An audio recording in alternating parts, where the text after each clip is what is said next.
Oi, pessoal, vamos retomar a leitura do Orestes, de Eurípides. Vamos ler o Stásimo 1 e o episódio 2.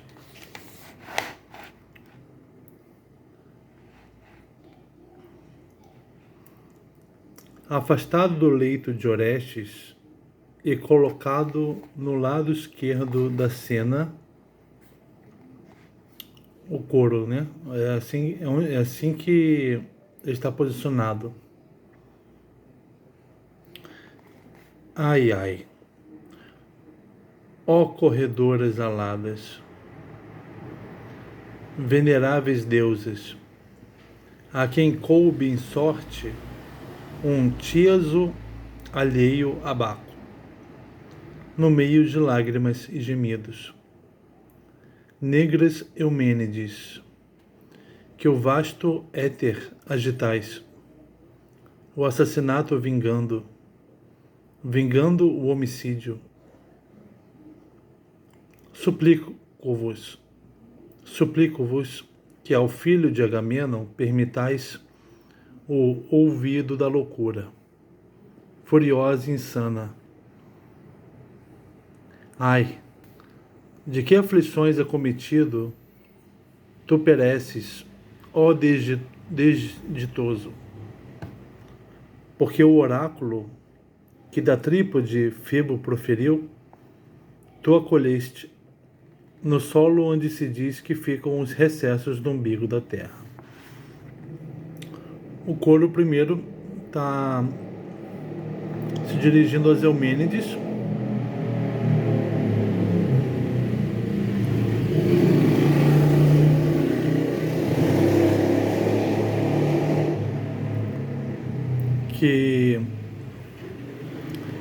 que querem vingar o homicídio feito pelo Orestes. Ele suplica para que elas permitam que ele esqueça a loucura furiosa e insana.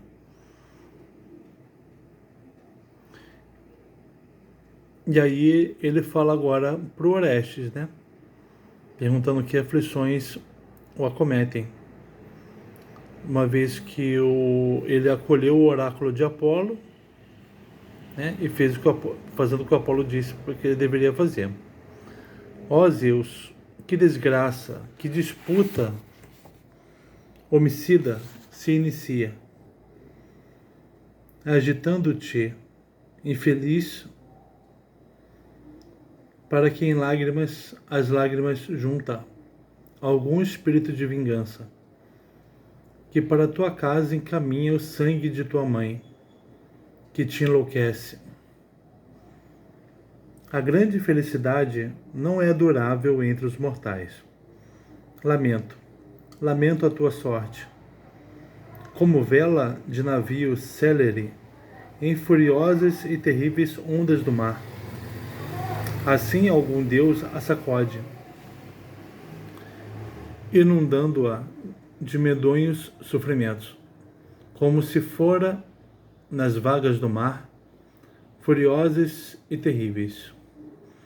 Pois, agora, que outra casa melhor que esta, de núpcias divinas, a de Tântalo eu hei de venerar. O coro se pergunta pela disputa homicida, pela perseguição que Orestes agora sofre das Eumênides.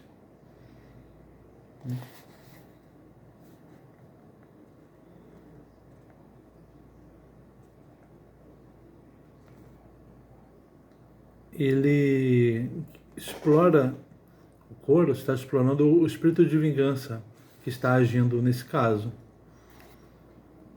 que encaminha para a casa dele, do Orestes, o sangue da mãe dele. E aí ele comenta sobre a sorte do Orestes, que é sujeita a ondulações terríveis, né?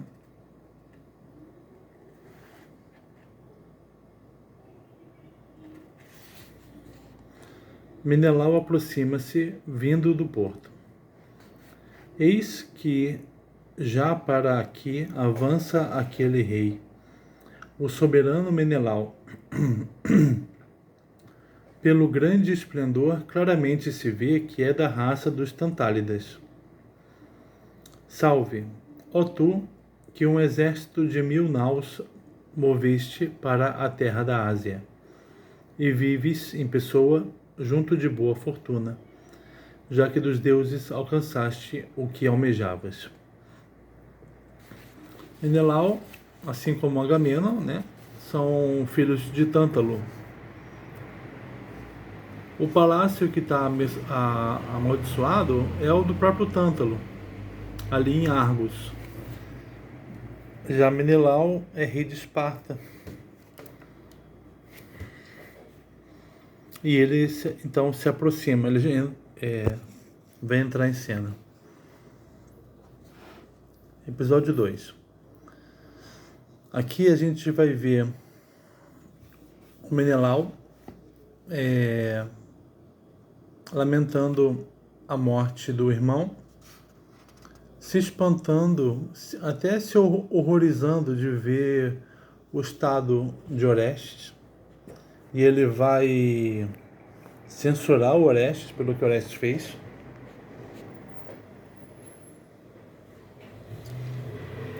Vai se mostrar uma pessoa que não vai ajudar o Orestes, não vai procurar diminuir o sofrimento do Orestes.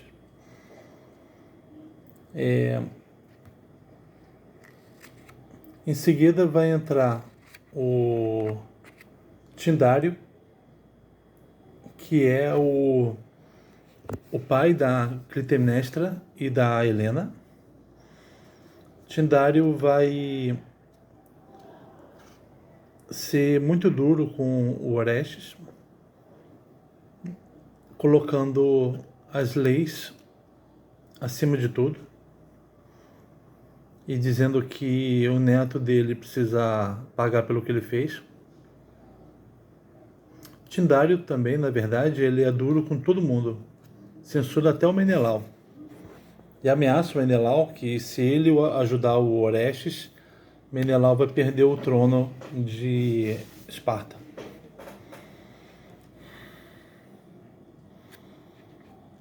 Depois que o Tindário sai, Menelau se mostra alguém ingrato com Orestes por tudo que o Agamenon ajudou, né? Indo para a guerra para recuperar a Helena.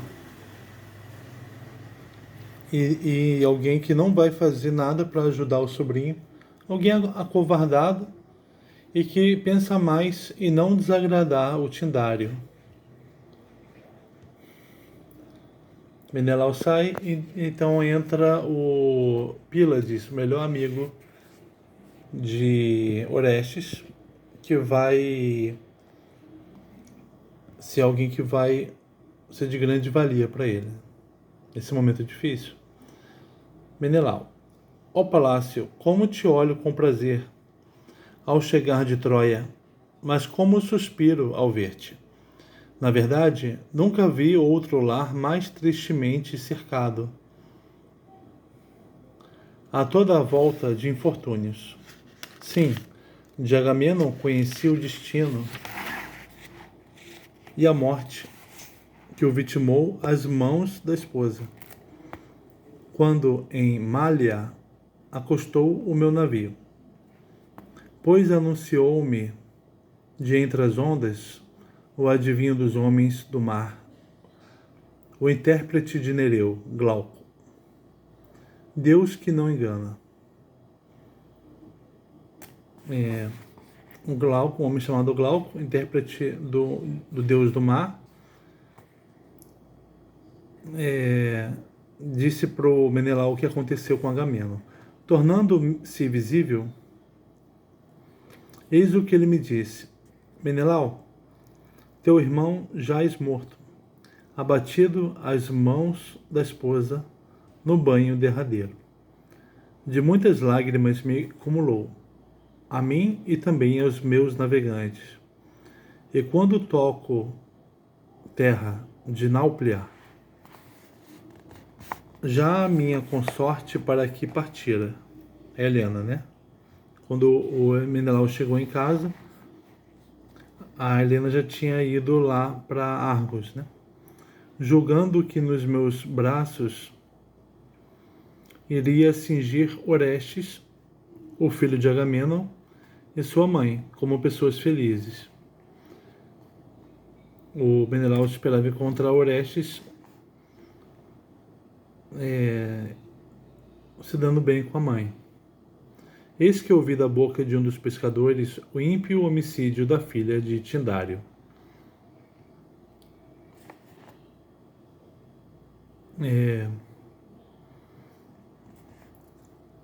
Então, ele ouviu de pescadores ali, quando chegou em Náuplia, que a Clitemnestra foi morta. E agora dizei-me, ó donzelas, onde está o filho de Agamenon que ousou cometer males terríveis?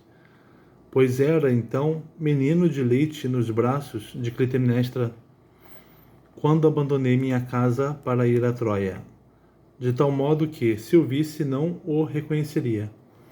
Ele estava fazendo uma distinção entre o que ele deixou para trás, quando foi para a guerra. Está falando que há uma grande diferença entre o Orestes que ele conheceu criança e agora que ele tem que ver, encontrar agora. Ele está tratando essa passagem de tempo para Argos como uma coisa desastrosa, Orestes como tendo se tornado um monstro. Diz Orestes, saindo do leito: Sou eu, Menelau, esse Orestes que procuras, e de boa vontade eu próprio te revelarei os meus males. Mas primeiro, como suplicante, toco os teus joelhos, deles suspendendo as preces de uma boca, sem o auxílio dos ramos de oliveira. Salva-me, já que chegaste no auge dos meus infortúnios. O Orestes está com bons pensamentos a respeito de Menelau e pronto para dirigir súplicas a ele. Menelau: ó deuses, que vejo eu? Quem de entre os mortos estou contemplando? Ao estranhamento. Sim, disseste bem. Na verdade, nesta miséria, eu não vivo, mas vejo a luz do dia. Orestes diz que está morto, mas vendo a luz do dia, como um morto-vivo. Desditoso, que aspecto selvagem com esse cabelo hirsuto. Não é o aspecto, mas as ações que me torturam. O aspecto dele é o de menos, mas o que ele fez. Tens um olhar terrível, com as pupilas secas dos teus olhos. O corpo foi-se, mas o nome não me abandonou. Ou seja, ele ainda é o descendente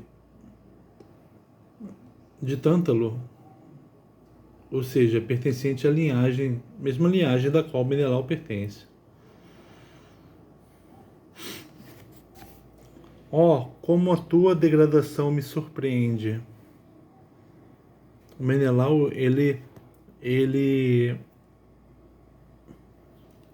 sente repulsa da degradação da linhagem dele e quer se afastar dessa degradação. Aqui me tens, assassino da mãe desditosa. Ouvi contar, seja breve. Não vais desfiar muitas vezes os teus males. Olha ele mostrando indisponibilidade para ouvir, não um acolhimento com Orestes, né? Serei breve. Contudo, a divindade é para mim pródiga de males. O que tens tu? Que doença te destrói? A consciência, porque sei que pratiquei uma ação terrível. Nessa nota, lá atrás do livro, diz que é a primeira vez na literatura que aparece a palavra consciência. O que queres dizer? Sensato é, certamente, o que é claro, não o que não é. Está dizendo que o homem sensato é aquele que fala claro. É sobretudo a dor que me arruína. Na verdade, é terrível a divindade, mas pode se aplacar. E as fúrias vingadoras do sangue de minha mãe. Essa frase continua essa. É sobretudo a dor que me arruína e as fúrias vingadoras do sangue de minha mãe. Ele é arruinado pela dor do que ele fez e as fúrias que o perseguem, fúrias mandadas pela mãe. E quando começaste com o delírio, que dia era então? Aquele em que eu erigia um túmulo à minha desditosa mãe. Então, quando Orestes ergueu um túmulo à mãe, ele já começou a delirar por efeito das erinhas. Estavas em casa ou sentado junto da pira fúnebre? Era noite. Aguardava o levantamento dos ossos. Aqui a nota diz que quando termina a cremação do corpo, os ossos que sobram são retirados. Esse é o levantamento dos ossos. Estava presente alguma outra pessoa que reanimasse o teu corpo? Pílades, que também ajudou no matricídio. O Menelau pergunta se tinha alguém para o apoiar nesse momento. E então Orestes falou do amigo. Ele falou que esse amigo o ajudou no matricídio. E estás assim doente por causa de visões? Que visões? Pareceu-me ver 3 virgens semelhantes à noite. Sei a quem te referes, mas não quero dizer o nome. Eles evitam dizer o nome das Erines, ou aqui nessa peça das Eumênides.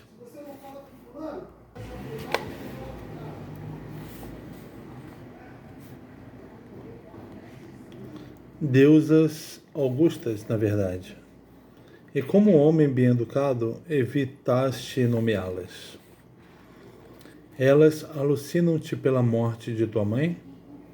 Ai, pobre de mim, de horrendas perseguições me vejo atormentado. Não pode deixar de ser terrível a expiação, quando é terrível o crime. Então Menelau está vendo justiça no sofrimento de Orestes. Então soturno Orestes diz, mas temos uma saída para esta desgraça. Orestes ainda aposta que o Menelau pode ajudá-lo. Não digas que é a morte, pois tal atitude não é sensata. É Febo, porque foi ele que me ordenou que executasse a morte de minha mãe. Então Orestes está nomeando um responsável por o que ele fez.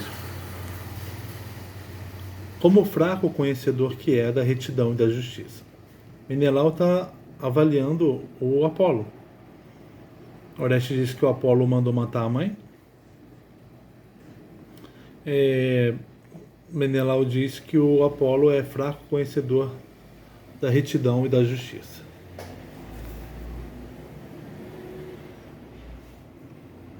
Menelau está mostrando, está desconsiderando Deus, né? Somos escravos dos deuses, sejam como forem esses deuses. Então Lóxias não acode ao teu infortúnio.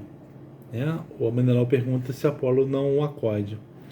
Demora, mas a divindade é assim por natureza.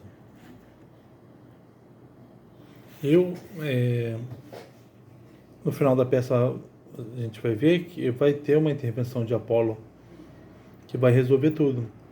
Então, Apolo está deixando isso aqui acontecer. Mas no final ele vai resolver a situação e vai encaminhar bem o Orestes, né? O destino de Orestes. Inclusive ele deixa que Menelau o desconsidere. O Apolo é um deus que se mantém distante dos homens. A atuação dele é muito pontual.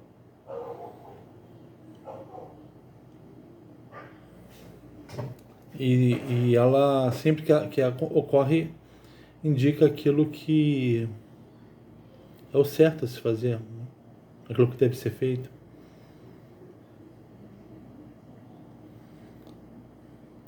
E há quanto tempo tua mãe te deixou de respirar? Talvez não tenha esse T, né? Seria, e há quanto tempo tua mãe deixou de respirar? Este é o 6º dia, ainda está quente a pira do túmulo. Como as deusas vieram depressa perseguir-te por causa do sangue materno? Não sou de espírito sutil, mas nasci amigo verdadeiro para os amigos. E a vingança de teu pai presta-te agora algum auxílio? Nenhum, por enquanto. Mas hesitar para mim vale tanto como nada fazer.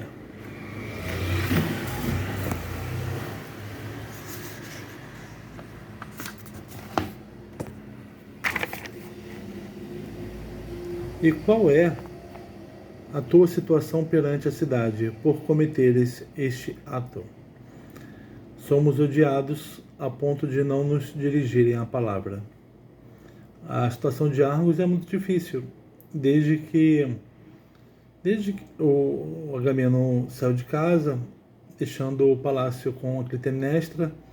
Ela foi assediada por Egisto, acabou cedendo, dando início a uma tirania lá.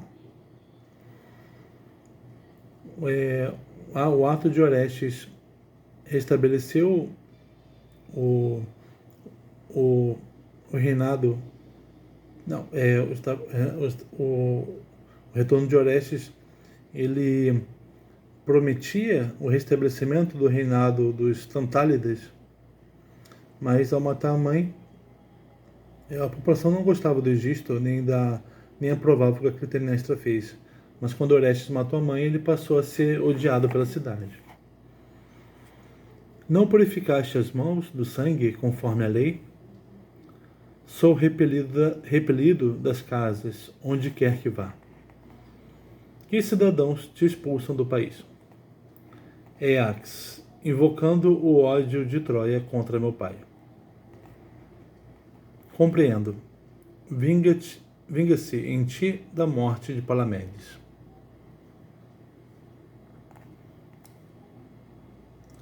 E nessa, seguramente, eu não tomei parte. Porém, são 3 as causas da minha morte. E quem é o outro? Acaso algum dos amigos de Egisto? Esses insultam-me, e é a eles que a cidade agora escuta. E o cetro de Agamenon? O Orestes está dizendo que os amigos de Egisto estão sendo ouvidos pela cidade contra Orestes. E o cetro de Agamenon, a cidade permite que tu o conserves? Como? Eles que já não nos deixam viver? Menelau pergunta se a cidade considera o Orestes o rei, né, o novo rei, Mas não, ele é odiado, ele está sendo vigiado, inclusive, pelos cidadãos. Que fazem eles? Pelo menos que saibas claramente, que me possas dizer. Nesta data se fará uma votação a nosso respeito. Abandonar esta cidade, morrer ou não morrer? Morrer apedrejado às mãos dos cidadãos. Menelau pergunta qual é a sentença possível que ele deve sofrer. Ele diz que é possível que ele morra apedrejado. Então não atravessa as montanhas para fugir do país? É que a toda a volta estamos cercados por homens armados de bronze. Menelau pergunta se Orestes não tenta fugir, mas ele está cercado. Pelos teus inimigos em particular ou pela força argiva? Em suma, por todos os cidadãos que querem me matar. Ó infeliz, estás chegando ao extremo do infortúnio.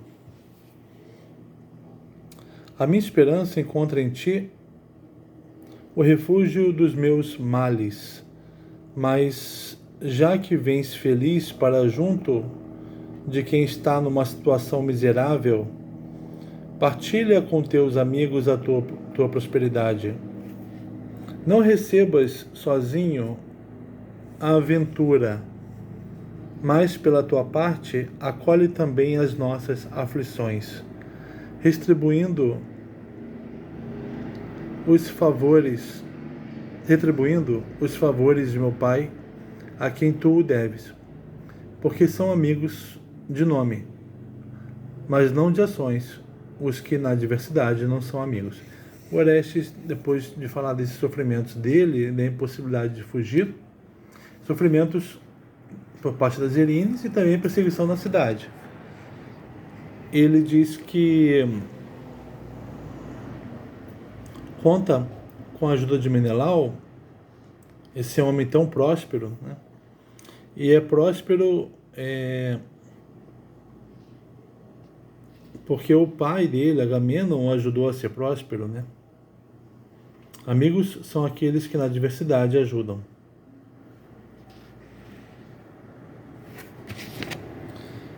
Tindário aproxima-se, o pai da Helena da Clitemnestra. Eis que para aqui se apressa em seu velho passo o espartano Tindário, vestido de negro e de cabeça raspada, em sinal de luto pela filha. Entra Tindário. Estou perdido, Menelau. Eis que se encaminha para nós Tindário, aquele em cuja presença mais me envergonho dos meus atos. Ele sente vergonha do que fez. É que ele também me criou. Quando eu era pequeno, enchia-me de beijos e andava com este filho de Agamenon nos braços, tanto ele como Leda. Ambos estimavam-me nada menos do que aos Dioscuros. Leda, a esposa do Tindário, que amava o Orestes. A eles, Leda e Tindário são os pais da Helena, da Clitemnestra e dos Dioscuros. A eles, ó ditoso coração e alma minha, retribuí de uma forma que não é digna. Ele recebeu amor e retribuiu de forma indigna. Em que trevas hei de ocultar o meu rosto? Que névoa hei de erguer diante de mim para deste ancião evitar as pupilas dos olhos? Ele não quer nem ser olhado pelo Tindário. Tindário, dirigindo-se ao coro. Onde poderei ver Menelau, o esposo de minha filha? É que, quando derramava as libações no túmulo de Clitemnestra, Ouvi dizer que viera para Nauplia com a esposa, a salvo. Tantos anos envolvidos. Aí ele se dirige para os escravos. Levai-me, pois quero colocar-me à sua direita para o saudar, já que é um amigo há muito tempo ausente que eu vejo. Tíndario quer encontrar o Menelau. Afastando-se de Orestes para se aproximar de Tíndario. Isso aí é fisicamente e também em atitude, né? Ele vai se voltar para o lado de Tíndario. Salve, ó ancião, que partilhaste o leito de Zeus. Salve tu também, Menelau, meu genro. Olhando para Orestes, como é mal não conhecer o futuro. Eis, junto do palácio, a serpente matricida de olhar dardejante e doentio, objeto do meu ódio. Menelau, tu diriges-lhe a palavra a este homem ímpio? O Tíndario odeia o Orestes pelo que ele fez. E o chama de serpente matricida, exatamente o sonho que a Clitemnestra teve. E censura Menelau por estar dando trela a Orestes. Porque não, de meu amado pai é um descendente de verdade, pode ter nascido dele quem se tornou tão abjeto? Nasceu, e se é infeliz, deve ser respeitado. A Menelau aparentemente defende ele não nega a linhagem do Orestes, né? Tornaste-te bárbaro por teres estado muito tempo entre os bárbaros. Está dizendo que ele deixou de ser um grego ao passar tanto tempo em Troia, né? É helênico, por certo, respeitar sempre aquele que tem a mesma origem. Aí eles estão falando sobre os costumes, né? E as leis não querer ser superior. Aos olhos dos sábios, tudo que nasce da necessidade é escravatura. Pois aceita tu esta teoria, mas eu não aceitarei. O Tíndario quer que o Menelau renegue o Orestes. O Menelau diz que é um costume deles, sim, respeitar aquele que tem a mesma origem.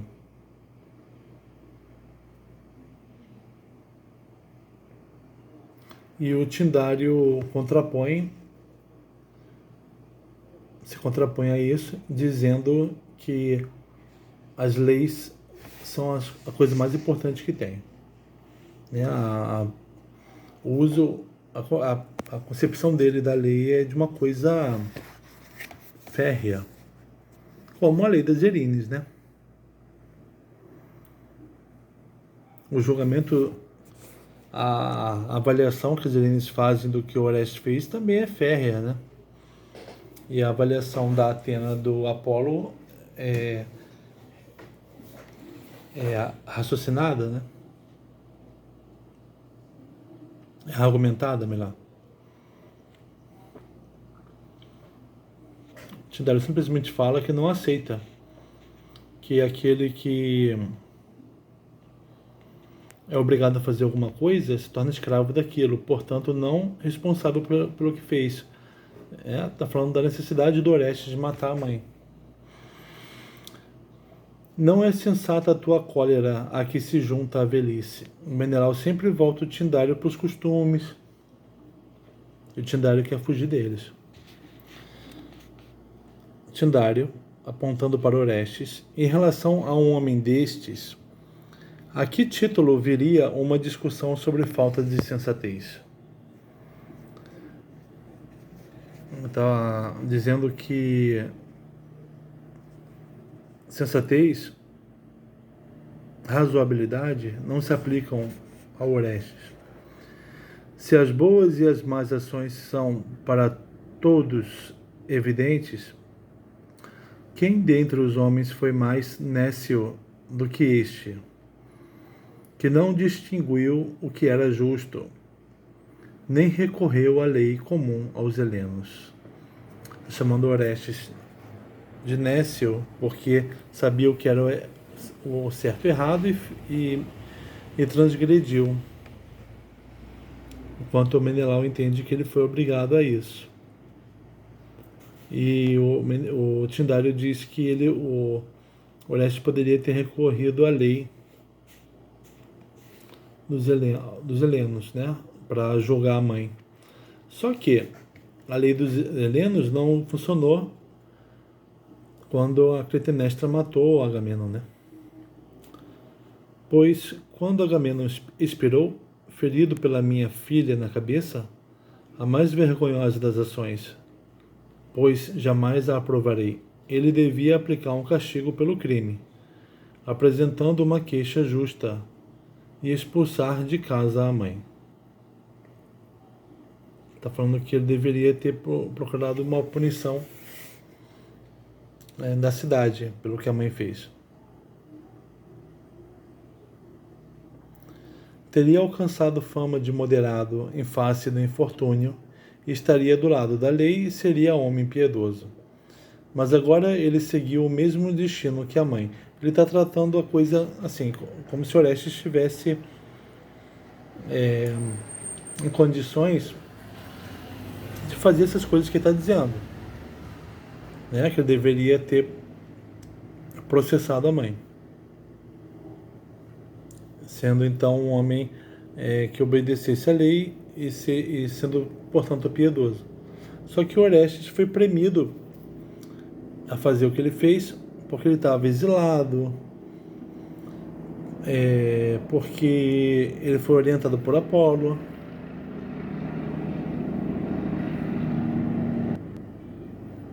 Mas agora ele seguiu o mesmo destino que a mãe. O Tyndario, na intolerância geral que ele tem a todos, ele reprova a Clitemnestra por ter matado Agamenon, mas diz que o rapaz fez a mesma coisa que a mãe, então é reprovável também. Porque, considerando-a com razão perversa, ele próprio se tornou mais perverso ao matar a mãe. Mas só uma coisa eu te perguntarei, Menelau, se a este quiser matá-lo a mulher que partilhar o seu leito. Menelau, se a este quiser matá-lo a mulher que partilhar o seu leito, e o filho deste, por sua vez, matar a mãe em represália, e depois o descendente desse com a morte reparar, para onde irá então o termo das desventuras? Está perguntando, e se a esposa do Orestes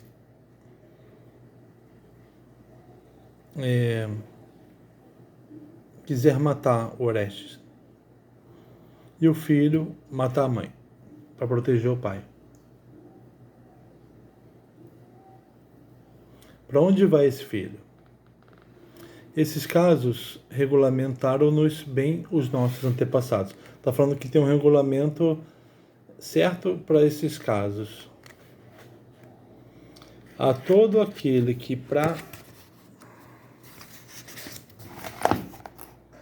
praticasse um crime de sangue, prescreviam que não aparecesse à vista dos olhos, nem tivesse encontro com ninguém, e pelo exílio o purificavam. Porém, matar em represália, não. É que um homem sempre havia de estar exposto à morte, ao tomar em suas mãos a derradeira impureza. Está falando que esse homem que mata esse filho, que mata a mãe para proteger o pai, se torna impuro, então exposto à morte, a uma punição, a condenação à morte. Está dizendo que isso está estabelecido na cidade. Todavia, odeio-as. Ele está falando de uma lei das Erines, né? Todavia, odeio as mulheres ímpias, e, em primeiro lugar, minha filha, que seu marido matou. E Helena, tua esposa, nunca a aprovarei, nem desejo falar-lhe. Ele não aprova também a outra filha dele, Helena. Nem te louvo por teres ido ao solo de Troia por causa de uma mulher perversa. Também não aprova Menelau, porque ele foi à guerra por causa da Helena, uma mulher perversa. Ele não aprova ninguém.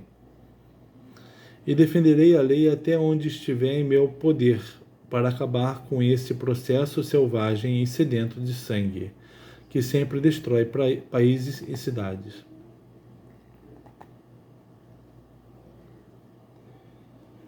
Voltando-se para Orestes. Ó desgraçado, que alma tinhas tu então, quando tua mãe descobriu o peito numa súplica? Eu, que não vi no local a desgraça, em lágrimas gasto, desditoso, os meus olhos de velho. E de certo, numa coisa hás de concordar com as minhas palavras. Indubitavelmente és odiado pelos deuses e espias o assassinato de tua mãe, divagando em acessos de loucura e terrores. Porque hei de ouvir de outras testemunhas aquilo mesmo que está presente aos meus olhos. Ele está perguntando por que ele não atendeu às súplicas da mãe, da própria mãe.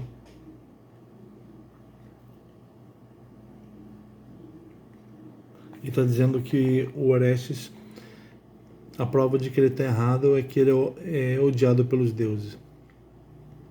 Que não é verdade. Ele é perseguido pelas Erines. Portanto, para que saibas, Menelau, não procedas contra os deuses, querendo ajudar este homem, mas deixa que seja lapidado pelos cidadãos, ou então não ponhas pé em terras de Esparta. Então que Menelau não ajude Orestes, ou ele não vai mais botar o pé em Esparta. Ao morrer, minha filha teve o fim que mereceu, mas não era justo que às mãos deste ela morresse. Eu, em tudo o mais, sou um homem ditoso, exceto no que respeita às filhas. Nisso não sou feliz. Olha, ele é alguém que não encontrou a felicidade no fim da vida, com nenhuma das duas filhas. Por isso que ele trata de forma horrível, né, o Orestes. Invejável é quem teve boa sorte com os filhos e desgostos notórios não recebeu. Ó ancião, eu bem receio falar diante de ti num assunto em que vou causar mágoa ao teu espírito. Eu sei, sou ímpio por ter matado a mãe, mas piedoso certamente a outro título por honrar o pai. Ele diz, está dizendo a dificuldade da situação dele. Reconhece ser ímpio por ter matado a mãe, mas esse mesmo ato o fez piedoso, porque ele honrou o pai. Complicado então julgar esse ato, hein? Que em palavras fique longe de nós a tua velhice que me inibe de falar, e prosseguirei no meu caminho. Agora, porém, temo as tuas cães. Que devia eu ter feito? Na verdade, compara as ideias, duas a duas. Por um lado, o pai gerou-me, por outro, tua filha deu-me à luz. Como terra que a semente recebeu das mãos de outro. Contudo, sem pai, um filho nunca existiria. Aquela tese que está no julgamento, lá nas Eumênides, de que o filho é filho do pai, né? É o Pai que deu o ser para ele. Por isso ele louva sobretudo o Pai. Entendi por isso que ao primeiro autor dos meus dias eu devia mais o ser do que aquela que se encarregou de me criar. Está dizendo que ele deve o ser dele ao Pai. Ora, a tua filha, envergonho-me de lhe chamar mãe. Em singular, Himeneu, e não Casto, entrou no leito de um homem. Se eu falar mal dela, de mim próprio eu direi. Diluei mesmo assim. Egisto era, no palácio, o esposo secreto. A este matei-o, e depois sacrifiquei minha mãe, cometendo uma ação ímpia, mas vingando também meu pai. Está dizendo o que fez, uma situação da qual ele se envergonha, mas uma situação necessária, e que ele se envergonha mesmo daquela mãe. E sobre as palavras ameaçadoras que pronunciaste, de que eu devo ser lapidado, escuta como fui útil a toda a Hélade. Se efetivamente as mulheres chegarem a esse grau de audácia de matarem os maridos, obtendo refúgio junto dos filhos, ao buscarem compaixão, mostrando os peitos, nada lhes custará fazerem perecer os esposos, a pretexto de um agravo, qualquer que ele seja. Então quer dizer que ele foi premido pelas circunstâncias na sua família, e o que ele fez também foi bom para a cidade, porque não abre um precedente para que as mulheres matem os seus maridos. Ao praticar uma ação terrível, como tu alardeias, eu aboli esse costume. A minha mãe, que eu odiava, foi com justiça que a matei. A essa mulher que, em vez de preservar o leito impoluto, atraiçoou um homem que partiu armado do palácio como chefe de toda a terra da Hélade. E quando compreendeu que faltara ao dever, a si própria não se castigou, mas para não entregar o castigo nas mãos do marido,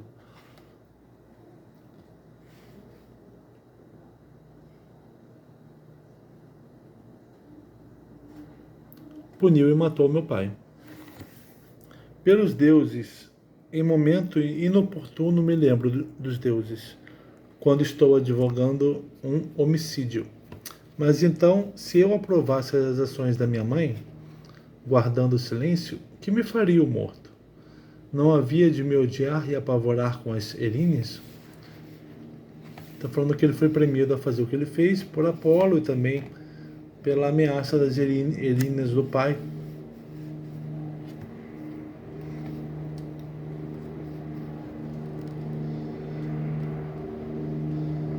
E que ele fez justiça, tanto do ponto de vista da família, quanto do ponto de vista da cidade.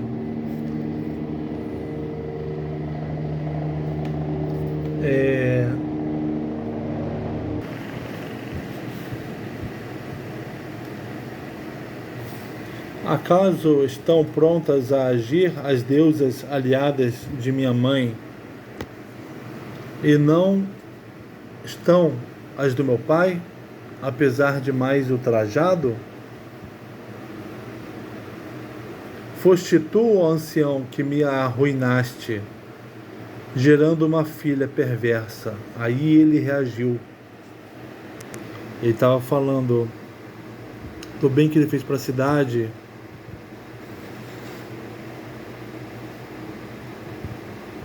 de toda a perversidade da mãe dele.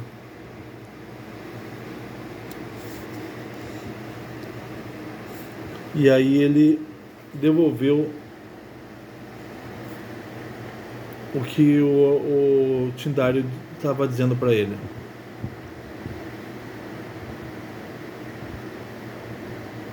Foste tu, ó ancião, que me arruinaste, gerando uma filha perversa. Coloca a culpa do pai da Clitemnestra. Devido à sua audácia, fui privado de meu pai, tornei-me um matricida. Vês a esposa de Ulisses, não a matou Telêmaco, é que ela não desposa marido após marido, e em sua casa permanece um tálamo imaculado. Mas vês Apolo, o que habita o santuário situado no umbigo da terra, e da sua morada dirige aos mortais palavras da maior verdade? É a ele que obedecemos em tudo quanto disse, porque lhe obedeci é que matei a que me deu a luz. A ele considerai-o ímpio e matai-o. Ele continua então tendo Apolo como a verdade, como alguém que fez um oráculo a ser seguido. Se o Tindalho não concorda com Apolo, que o considere Apolo ímpio. Ele é que errou, não eu. Que havia eu de fazer? Ele está mostrando como a situação toda era sem saída para ele, né?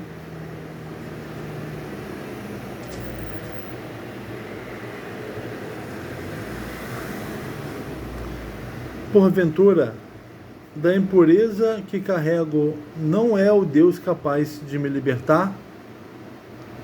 Então, para onde fugiremos, se aquele que me deu a ordem não me salva da morte? Ele foi enredado, posto numa situação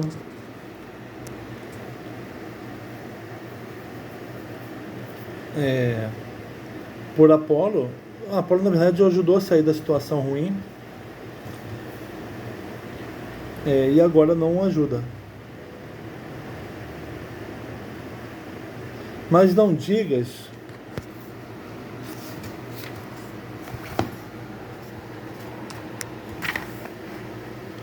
que essa ação foi praticada injustamente. Diz antes que não foi para nosso bem que a executamos. Está dizendo que ele matou a mãe não foi para o bem dele. Ditosa existência para aqueles mortais cujas núpcias se firmam na tranquilidade. Mas a quem saiu um lance infeliz, dentro e fora do lar, tudo redunda em desgraça. Está dizendo que foi um casamento desgraçado do pai dele. As mulheres sempre foram um embaraço no destino dos homens, para os conduzirem a uma infelicidade maior. Resposta do Tindário. Visto que és arrogante e não moderas as tuas palavras, mas replicas de modo a ofender o meu coração, mais me incitarás a seguir o caminho da condenação. Considerarei isso um belo suplemento das minhas obrigações, pelas quais vim prestar cuidados ao túmulo de minha filha. Hei de dirigir-me à assembleia dos argivos, hei de levantar a cidade contra ti e tua irmã, para que, de bom grado ou não, vos aplique como castigo a lapidação. E mais do que tu, ela é digna de morrer, ela que contra tua mãe te enfureceu, sempre fazendo chegar aos teus ouvidos mensagens que te irritassem, a revelar os sonhos mandados por Agamenon e essa união com o Egisto. Possam os deuses infernais abominá-lo, que também aqui era detestado, até que incendiou o palácio com um fogo que não é o de Hefesto. Menelau, digo-te estas palavras e cumpri-las-ei. Se tens em conta o meu ódio e o parentesco comigo, não evites a morte deste homem contra a vontade dos deuses, mas deixa que seja lapidado pelos concidadãos, ou então não ponhas pé em terras de Esparta. Fique certo de quanto ouviste, e não acolhas homens ímpios, rejeitando amigos mais piedosos. Está dizendo, não fique ao lado de Orestes e rejeite amigos mais piedosos ou mais poderosos, né? Se dirigindo aos escravos, servos, levai-nos desta casa. Tindário afasta-se em direção à cidade. Menelau, entretanto, passeia inquieto de um lado para o outro. Vai, para que as palavras que eu vou dizer cheguem sem perturbação a Menelau, uma vez liberto da tua velhice. Menelau, por que andas às voltas, refletindo, partilhado entre dois pensamentos que seguem dois caminhos? Menelau está se mostrando dividido entre dois pensamentos. Mas será que ele está dividido entre dois pensamentos? Ele está, mas um vai se sobressair ao outro. Deixa-me, refletindo comigo mesmo, não sei para que lado da fortuna me viro. Não concluas então o teu parecer, mas escute primeiro as minhas palavras e decida depois. Fala, realmente disseste bem. Há casos em que o silêncio será preferível à palavra. Mas há outros em que a palavra ao silêncio. Falarei então. As longas explicações têm sobre as breves a primazia e são mais claras para quem ouve. Tu a mim, Menelau, das tuas coisas nada me deis, mas aquilo que recebeste, devolve-me, visto que de meu pai o recebeste. Não estou pedindo nada que seja do Menelau, mas o que o Agamenon deu para ele. Não aludo a riquezas.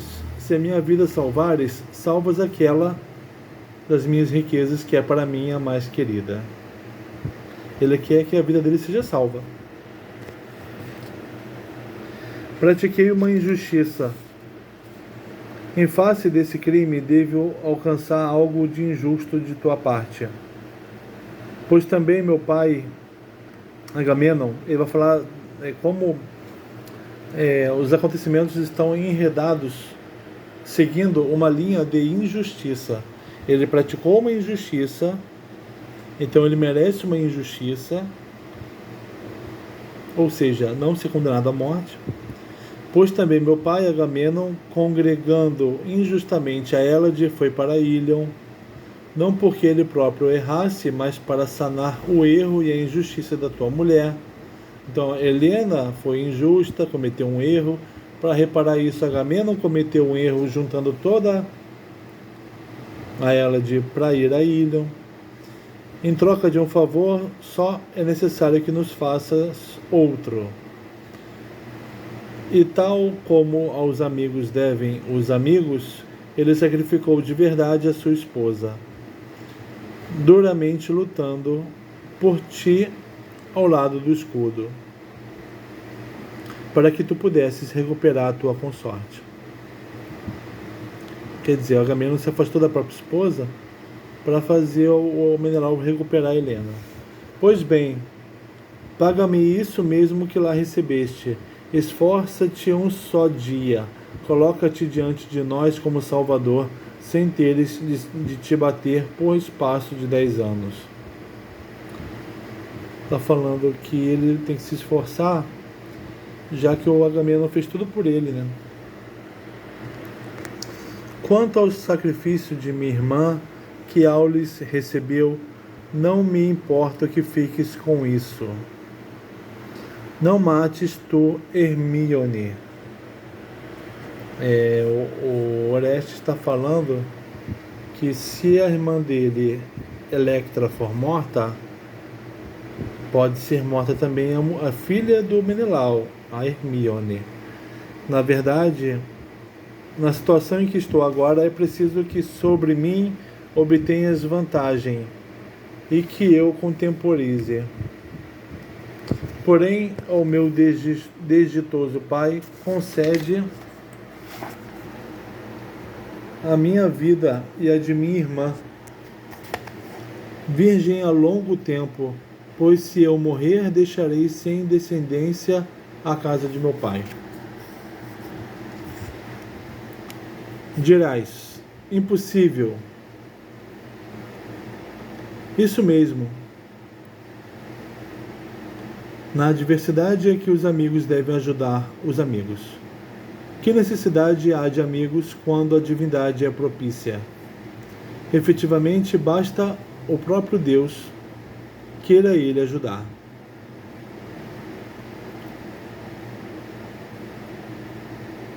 Está falando que o Menelau pode dizer que é impossível ajudá-lo, mas é justamente aí que os amigos devem ajudar os amigos. Que é muito fácil ajudar quando a divindade é propícia, mas e quando não é? Aí que o amigo deve se mostrar. Que amas tua esposa, todos os helenos o creem, e não digo isso por lisonja, para captar as tuas graças.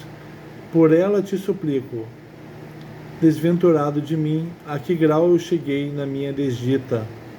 Porque ele está pedindo por Helena, de quem ele não gosta. Mas então, é inevitável que eu sofra, pois é em nome de toda a minha casa que eu te dirijo esta súplica. Ó irmão de meu pai,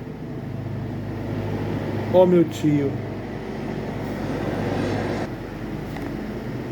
pensa que debaixo da terra o falecido ouve estas súplicas, e que a sua alma, pairando sobre ti, te diz também as palavras que eu digo, as mesmas que eu proferi sobre as minhas lágrimas, os meus gemidos e a minha infelicidade. Está falando que o pai dele está falando junto com ele, chorando igual a ele. Está ali pairando sobre o Menelau.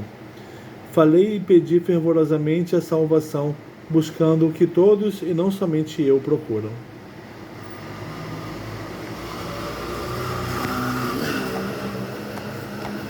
Embora, sendo mulher, também eu te suplico que acudas aos necessitados, porque tens bens para isso. Orestes, eu prezo a tua pessoa e nos teus sofrimentos desejo tomar parte. E sem dúvida é também meu dever ajudar a suportar os infortúnios dos parentes, se a divindade me conceder força para morrer e matar os adversários. Está falando que ele deve ajudar os parentes se um Deus o conceder força a ele. E se não conceder? Foi o que o Orestes falou. Amigo é aquele que atua mesmo quando Deus não está ajudando. E então dos deuses desejo alcançar esse poder, pois regresso com um pequeno grupo de amigos sobreviventes, trazendo um lenho desprovido de combatentes, depois de vaguear em infortúnios 1000. Ela está dizendo que ele voltou para casa sujeito a muitos infortúnios, né? Portanto, em combate não venceríamos a Argos dos Pelasgos, mas se prevalecermos com palavras brandas, então de uma esperança nos abeiramos. Ele não vai, então, combater os habitantes de Argos, mas vai falar de palavras brandas. Ele não vai falar nada. Efetivamente, como dominar as grandes forças com as pequenas? Com tribulações? Também eles atinam querer tal coisa. Está falando que não vai brigar. É que quando o povo resvala na cólera e se enfurece, é tal e qual um fogo violento a apagar. Está dizendo que o povo está agressivo, está encolerizado contra Orestes.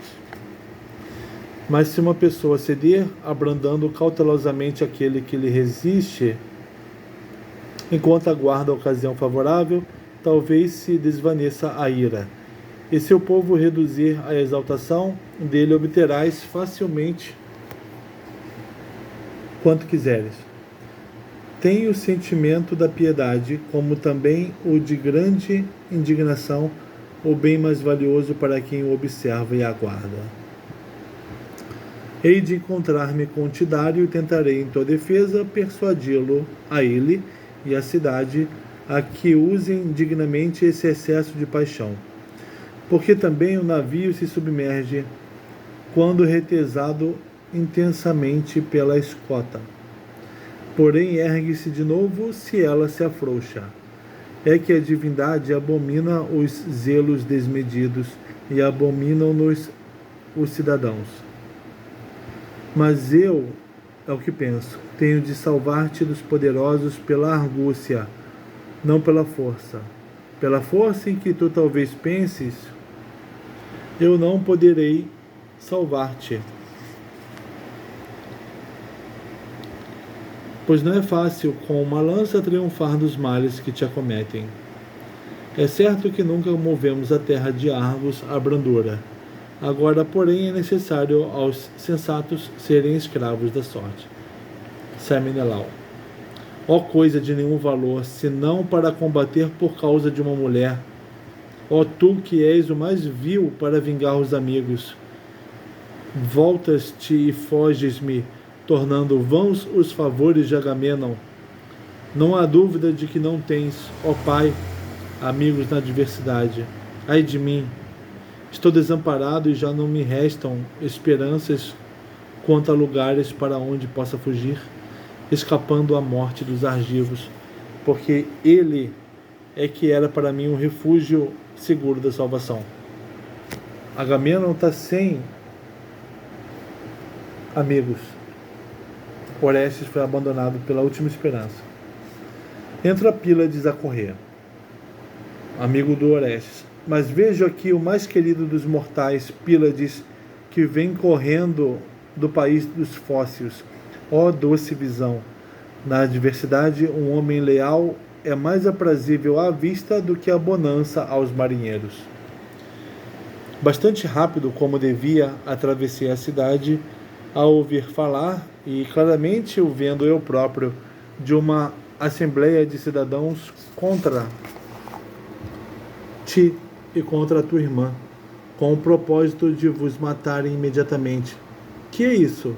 Como te sentes? Que vais fazer? Tu que és para mim o mais querido dos companheiros e dos amigos e da família. Sim, tudo isso és para mim.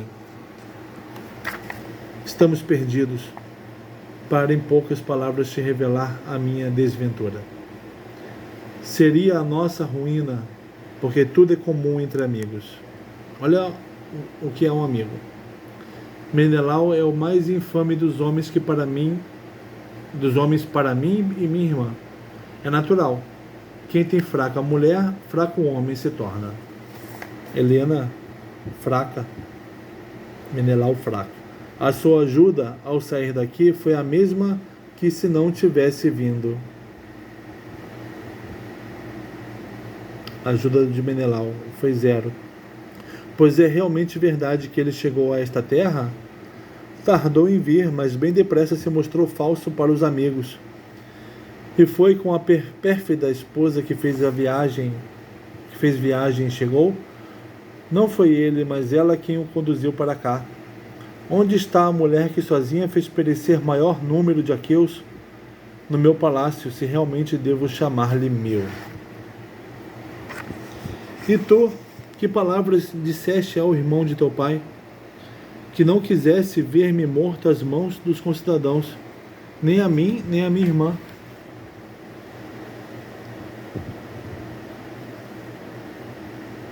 Pelos deuses, que respondeu a isso? Sempre quero ficar sabendo. Foi cauteloso, coisa que aos amigos fazem os falsos amigos. Qual o pretexto que apresentou? Se algum amigo fica cauteloso na hora de te defender, na hora de ficar do teu lado, ele não é teu amigo. Qual o pretexto que apresentou? Sabendo isso, fico na posse de toda a questão. Apareceu ele, o pai que gerou as filhas mais perfeitas. É de Tindário que falas? Provavelmente irritado contra ti por causa da filha? Acertaste. Menelau preferiu o parentesco dele ao de meu pai. Claro, tem vantagens, né, de babar o ovo do sogro. E diante de ti, não teve coragem para assumir os teus sofrimentos? Sabes, ele não nasceu lutador. Entre mulheres é que é valente. Estás na maior angústia, e é inevitável que morras? Será preciso que os cidadãos votem pela nossa morte. E que sentença pronunciará a cidade? Diz, pois estou trespassado de terror. Morrer ou viver? Breve é a resposta para um caso que não o é. Isso aqui resume as diferentes posições a respeito do ato dele e a respeito da justiça. Para Gerines, para Tindário A resposta é simples. Para Apolo, Atena, a resposta não é simples, tem que ser ponderada. Foge então, abandona o palácio com a tua irmã. Não vês? Somos vigiados por guardas em toda parte. Vi as ruas da cidade guarnecidas de homens de armas. Os inimigos montaram cerco em nossa volta, como se fôssemos uma cidade. E agora pergunte o que aconteceu a mim, porque eu próprio também estou perdido. Por causa de quê? Isso acrescentaria aos meus males outro mal. Irritado, meu pai Estrófilo expulsou-me de casa, como a um proscrito. Imputando-te alguma acusação particular ou comum aos cidadãos?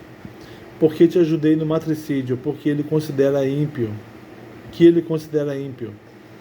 Ó desditoso. Então o destino dele vai se juntar ao de Orestes mesmo. Parece que também a ti atormentarão os meus infortúnios. Não usamos os modos de Menelau. Sabemos suportar a desdita. Não temes que Argos queira matar-te, tal como a mim? Não é a eles que compete castigar-me, mas sim ao país dos fósseis. É terrível a multidão quando tem chefes acelerados. Mas quando o tem dignos, toma sempre deliberações dignas. Bem, precisamos falar. Sobre o quê? Se eu fosse dizer aos cidadãos que procedeste com justiça, vingando meu pai, ainda te prendem, jubilosos. Mas então hei de me morrer, submetendo-me em silêncio? Isso é covardia. O que fazer? Dizer para os cidadãos que ele agiu com justiça? Ou aceitar a morte?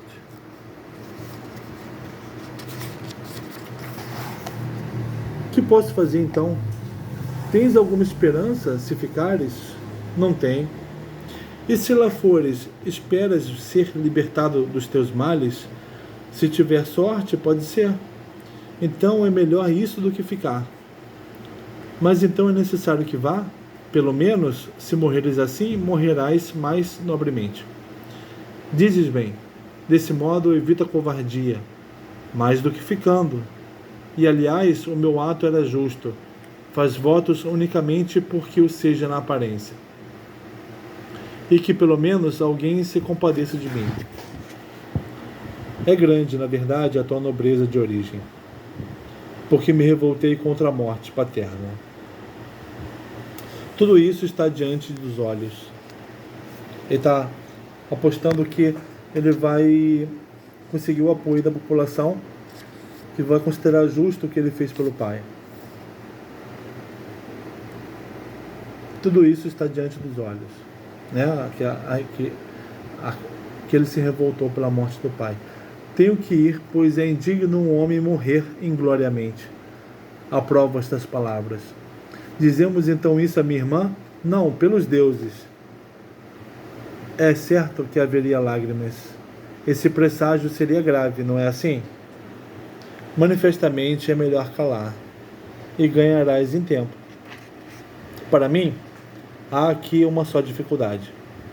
Que novo problema é esse a que te referes? Que as deuses me submetam ao seu aguilhão, mas cuidarei eu de ti. É penoso o contato com um doente, pelo menos entre mim e ti, não.